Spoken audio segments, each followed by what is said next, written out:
Hi guys, welcome to Tisha Talks. So today we're going to be talking about your grind. So growing up in church, the grind for me was really associated with something negative. A lot of times it was just kind of perceived that you should want something from the Lord and you should pray about it, and that was it. You shouldn't be idolizing success. You shouldn't be idolizing working. You shouldn't be up till 4 or 5 o'clock in the morning. Your family's going to fall apart and a whole lot of other things are going to happen because you are grinding. Well, for me, grinding is not about those things. Grinding is about your work ethic and you being intentional with the things that you have. No one wants to lose their family, and no one wants to be up till 5 o'clock in the morning if they don't have to. But you do want to make sure that the things that you are given, that you are investing them properly, and that you are putting your best. You're being intentional in your actions to make sure that you're able to multiply those things. And so the Bible does say that a man who does not work, he does not eat. So there is definitely a work involved in the things that we are to accomplish. But now, let's look at a parable about the master and the 3 servants. And he gave 1 bag of silver to one of his servants, and then he gave 2 bags of silver to another servant, and 5 bags of silver to the 3rd servant.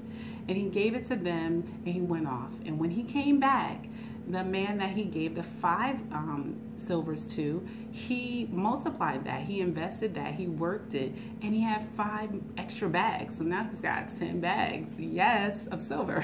The guy with 2 bags, he did the same thing. He invested what he had, and so he ended up with 4 bags of silver for his master.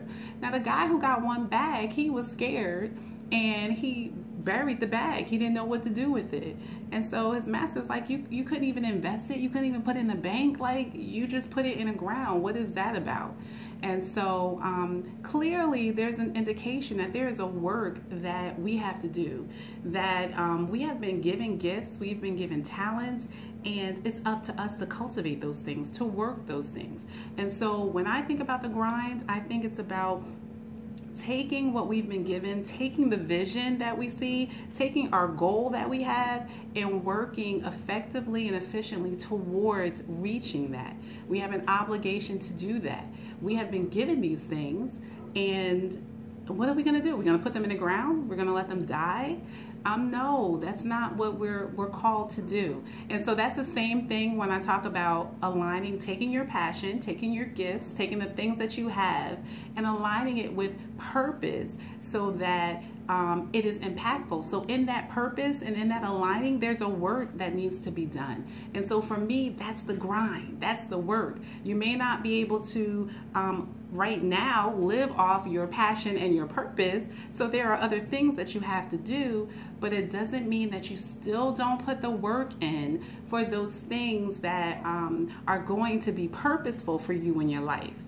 So guys, when I think about the grind, I think about it being about our work ethic, it being about us investing the giftings and the talents that we have gotten from God to multiply it, to be fruitful. And so, as always, remember that when you align your passion with your purpose, great things happen. Talk to you later.